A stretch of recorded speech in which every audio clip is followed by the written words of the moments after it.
Dans cette vidéo, je vais te présenter les dividendes que j'ai touchés en février 2024, les actions que j'ai achetées ce mois-ci mais aussi vendues, les entreprises que je possède qui ont augmenté leurs dividendes, la performance de mon portefeuille comparé au SP500, MSCI World et CAC 40, mes tops et flops du mois de février. Hello mes amis investisseurs, donc on se retrouve comme chaque mois pour l'analyse de mon portefeuille, mais aussi tout simplement pour partager mon aventure en bourse et que ça soit le plus transparent possible. Donc on commence tout de suite dans la page d'accueil. La valeur de mon portefeuille est établie à 28 119 €. Donc une belle progression qu'on peut voir juste ici, juste en bas avec la courbe. Le portefeuille, ne fait que de grimper. Donc un gain total de 3500 €, un retour sur investissement de 14,5%. Dans ce gain, il y a 672 € qui proviennent des dividendes. En parlant des dividendes, on va aller voir tout de suite combien de dividendes j'ai touché en février 2024. Pour février 2024, j'ai touché 27 € de dividendes, 2 fois moins que pour janvier 2024, ce qui est normal. Février est un mois un peu plus creux que janvier. Donc par contre, si on compare à février de l'année dernière,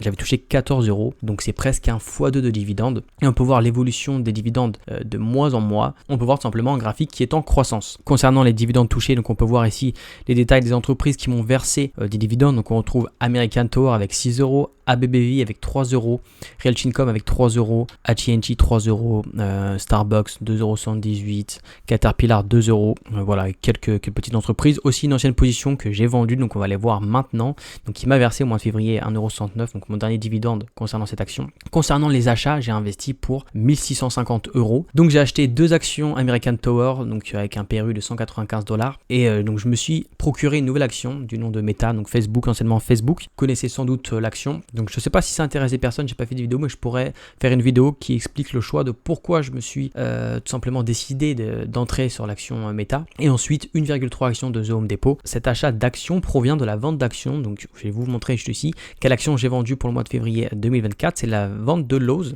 Donc Lowe's, je l'ai vendu avec une petite plus-value de 16% pour 50 € de gain. Donc en vente totale.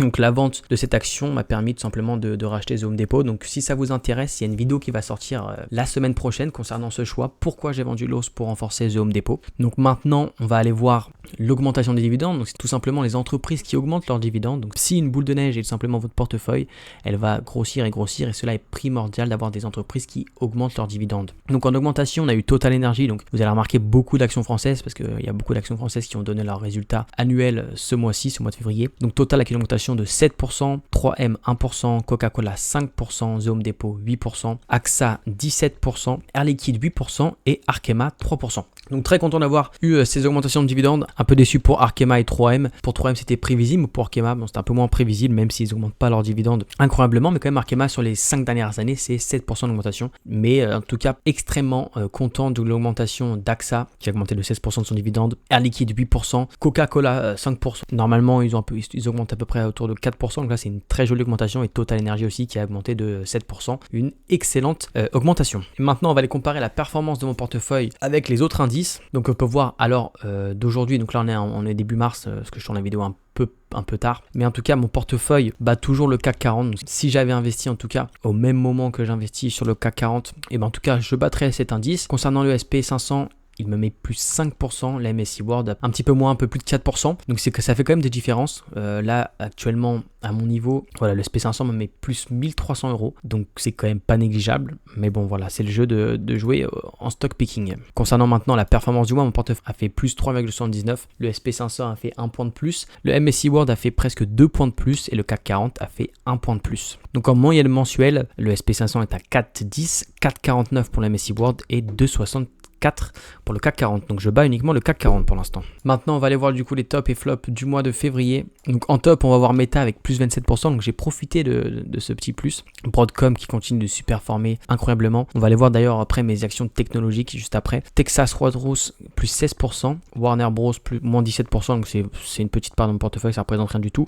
Air Products 9%. Comcast 8,4%. Donc actuellement ma plus grosse action est toujours LVMH avec 20% de mon portefeuille. Donc la répartition de mon portefeuille est à 63% États-Unis contre 36% France. Donc je tends de plus en plus à renforcer le secteur États-Unis car j'aimerais à peu près avoir 80% en actions américaines. Donc je voulais juste revenir sur la section technologie qui représente uniquement 12% de mon portefeuille. Donc comme je l'ai mentionné dans la précédente vidéo, je compte me renforcer dans le secteur IA. Pour cela que j'ai acheté l'action Meta. Donc voilà, donc là je suis déjà à 8%, donc en un mois c'est énorme, simplement j'ai bien performé sur cette action là. On peut voir aussi l'action Broadcom qui continue d'exploser tous les records. Je suis à 156% de retour, donc j'ai fait plus du double sur cet investissement. Comme vous pouvez le voir, ça représente uniquement 12% de mon portefeuille, le secteur technologique, mais comme je tends à me renforcer sur le secteur de l'IA, attention avec des petites pincettes, pas non plus à 100%, je vais acheter une action, ça c'est sûr, qui est exposée au secteur de l'IA pour le mois de mars. Vous le saurez quand la vidéo récapitulative du mois de mars va sortir, ou alors si vous simplement vous êtes sur mon Discord.